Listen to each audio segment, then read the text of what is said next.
Again, so good morning po sa ating lahat, mga kaibigan, mga minamahal. Nasaan man kayong panig ng mundo o maging dito man sa Pilipinas, ay God bless you, God bless you. Good morning, good morning. Isang napakagandang umaga po sa ating lahat. Isang mapagpalang araw sa ating lahat po, mga kapatid. Okay, so naway nasa mabuti po kayong kalagayan. Sana po ay maganda po ang inyong tulog, nakapagpahinga na po tayo ng mabuti. Natapos po ang Labor Day dito sa Pilipinas kahapon. So ngayon po ay panibagong araw naman. Araw na naman ng paggawa. Kaya trabaho ulit. Simula ulit ang trabaho. God bless you guys. God bless you po sa ating lahat, lalong-lalo na po sa mga Empower Church member dito sa Cotabato sector, sa area po ng Barungis, Muntay at ng Midsayap. God bless you all guys, God bless you. Okay, so lalong-lalo na po sa ating mga kasamahang pastor, ingatan po kayo ng ating Panginoong Diyos. Okay, so ang ating pag-usapan ngayon ay poor, mourning, and humble. So ito yung tatlong word na tatalakayin natin sa umagang ito. So ang ating Bible verse ay Matthew 5:1 hanggang 5. Okay. Now when he saw the crowds, he went up on the mountainside and sat down. His disciple came to him. Verse 2. And he began to teach them, saying, Blessed are the poor in spirit, for theirs is the kingdom of heaven. Blessed are those who mourn, for they will be comforted. Blessed are the meek, for they will inherit the earth. Hallelujah. Blessed be the reading of the word. So bago po tayo magpatuloy, samahan niyo po muna ako sa ating dito sa ating pananalangin. Panginoong Diyos nating makapangyarihan sa lahat, salamat po, kahabagan niyo po kami sa mga oras na ito. Pagpalain niyo po ang aming pag-aaral ng iyong salita. Samahan niyo po kami, bigyan niyo po kami ng sapat na karunungan, Panginoon, upang unawaan namin at maging pagpapala ang lahat ng aming mababanggit na salita. Hayaan po ninyo na pagpalain po lahat na makarinig dito at makakita ng broadcast na ito o maabot ng broadcast na ito. Salamat po sa lahat. Binabalik namin sa iyo ang kapurihan sa pangalan ng aming Panginoong Hesus. Amen and amen. Okay, so praise God. So tatlong punto po ang ating tatlong salita po ang bigyan diin natin, yung poor, mourning, and humble or blessed, yung meek, humble. Okay, so kung papansinin ninyo sa talata na ating binasa, Jesus began his sermon on the mount. Nagsimula po siya sa sermon on the mount with the Beatitudes, Jesus' own statement of the values that leads to a true happiness. So naay kinaiya o mayroon naay kinaiya nga maghatod ngadto sa matuod nga kalipay. Praise God. So this list of attributes is bold, confronting, and at the first glance absorbed by our value system. So mayroon tayong tinatawag na value system. But as you look at what we have just read, makita nimo yung upside value system. Na pag nagpakumbaba ka, itataas ka ng Diyos. Yung mga wala ay magmamay-ari ng kaharian ng Diyos. That is upside value system. Pag nasa baba ka, itataas ka ng Diyos. Pag nasa taas ka, ibababa ka. Nakita yung punto ng mga kapatid. So, perhaps that just the point, it is a radically different value system that Jesus is promoting. So, mayroon tayong sariling value system. Yung tao, tayo, may sarili tayong value system. But according to our study today, yung pinopoint out ni Jesus ay different doon sa ating value system. The greatest reward in our system seem to go to those who possess lots of things. At tingin natin, tayo pong mga tao, ang sistema natin sa sarili, sistema natin sa buhay natin na pagka marami tayong pagmamay-aring mga bagay sa mundo, marami tayong mga ari-arian sa mundo o anumang mga bagay meron tayo, yun ay reward natin dahil sa kung ano ang nagginawa natin sa mundo o ano ang ating ininvest sa mundo. So, who know how to celebrate? Who get ahead of everyone? Natin talagang magsiselebrate ka kasi mayroon ka tapos tingin mo masigit ka sa iba. Diba? Nakakalamang ka sa iba. Our systems, our human systems, brothers and sisters, promote competitions. Diba? Anong pinopromote nito? Pagka mayroon siya, kaya nga, kita nyo yung mga kagamitan sa mundo. Pagka may bagong klase ng gamit na lumabas, ilang buwan lang ay mayroon din panibagong variant na lalabas ulit. Na the same ang model pero ibang variant na siya. So, we are in a system which is anong pinopromote? Competition. Na dapat higitan ko.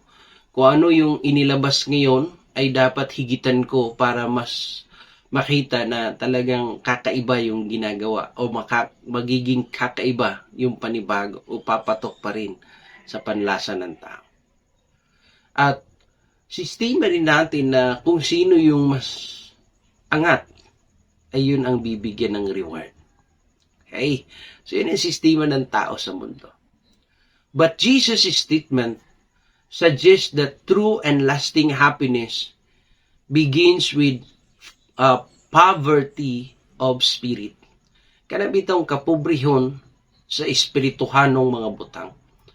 Iyahanggingon o sinabi ng Panginoon that the lasting happiness, a true and lasting happiness begins with poverty of spirit. Kapobrehon sa mga espirituhanong mga butang. Nga nagapasabot kini, people who understand that He has nothing without God. Yun ang, yung bang, hindi, alam mo na hindi mo kayang magpatuloy kung wala ang Diyos. It is only God who, the reason why you are still here or nganong naakadiha, ngayon nakapadayon ka. It is because of God. So, it is what we call an awareness. Aware ka, yung poverty of spirit is mayroong awareness. Aware ka sa sarili mo that you needed God's help in every area of your life. Di lang God's help ha, pati awa ng Diyos. That you needed God's help and mercy sa ating mga buhay. Jesus said, ang sinabi dyan mga kapatid, yung bang mas kailangan mo, alam mo sa sarili mo, na kailangan mo ng tulong ng Diyos, kailangan mo ng awa ng Panginoon, then you need anything else. Ibig sabihin, secondary na yung mga ibang bagay sa mundo. Ang unang pinakakailangan mo, ang tulong ng Diyos at ang awa ng Diyos. Yun po ay poverty of spirit. Kapobrehon sa mga espirituhanong mga butang.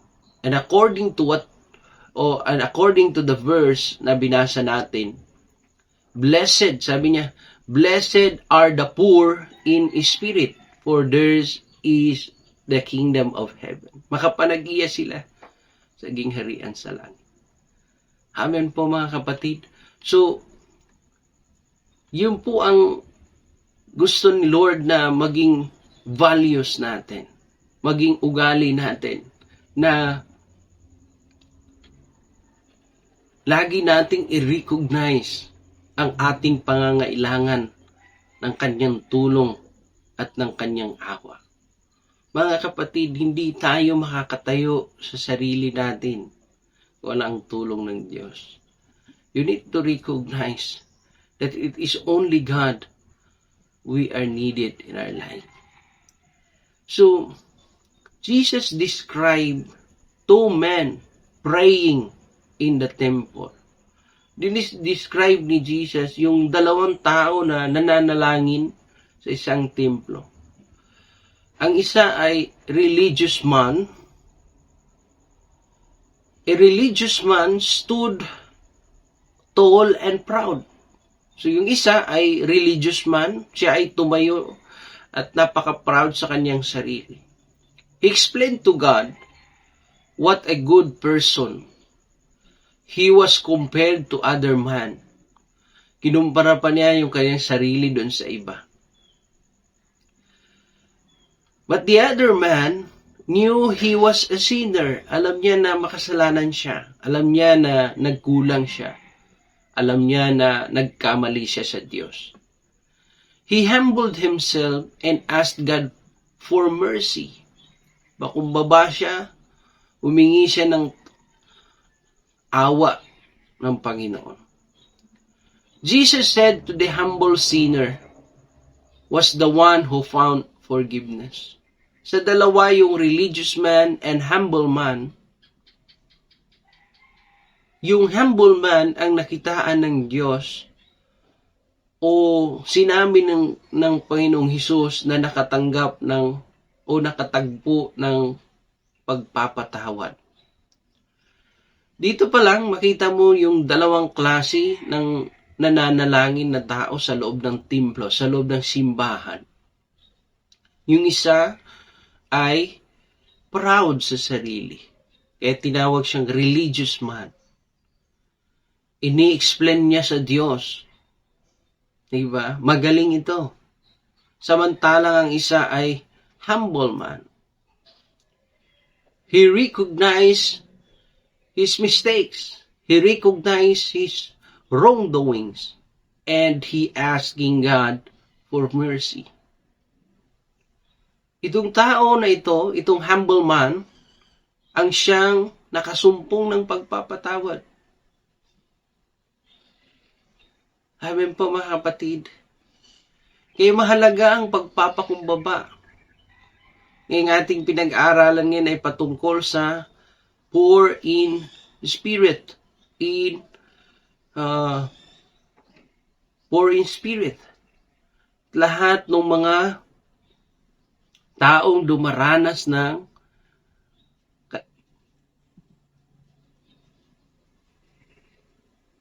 masasakit na mga karanasan. Sabi rin, yung lahat, blessed are those who mourn, for they will be comforted. Bulahan sila ng mga nagbangutan, kay pagalipayon sila sa Ginoo. Blessed are the meek, for they will inherit the earth. Tanyo yun mga kapatid. Ito po yung mga values, ito po yung pag-ugali na dapat mayroon tayo. Jesus' prayer brings us into His kingdom. Ito po yung punto nun na kailangan huwag kang magmagaling sa sarili. Huwag tayong magmagaling.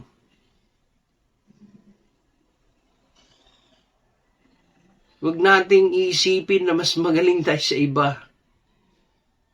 Lagi mong isipin na may pangangailangan tayo para matuto. Because we cannot move forward without the help of God. Jesus' prayer brings us into His kingdom. Amen po mga kapatid. Kaya matuto tayo na magpakumbaba at sabihin, Lord Jesus Christ, Son of God, have mercy on me, a sinner. Tuto tayong kilalanin na tayo ay nagkamali din. Na tayo ay nakagawa ng mga bagay na hindi akma doon sa gusto ng Panginoon. Praise God. Naway ang mensahe na ito ay nagbukas ng panibagong pangunawa. Naway naging pagpapala ito sa ating mga buhay, sa lahat ng mga nakapakinig dito, sa lahat ng maabot ng broadcast na ito. Pagpalain po kayo mga kapatid at samahan po kayo ng ating Panginoon sa buong maghapon ng ating muling pagtatrabaho ay naway kasama natin ang presensya ng Panginoon. Bago po tayo magtapos ay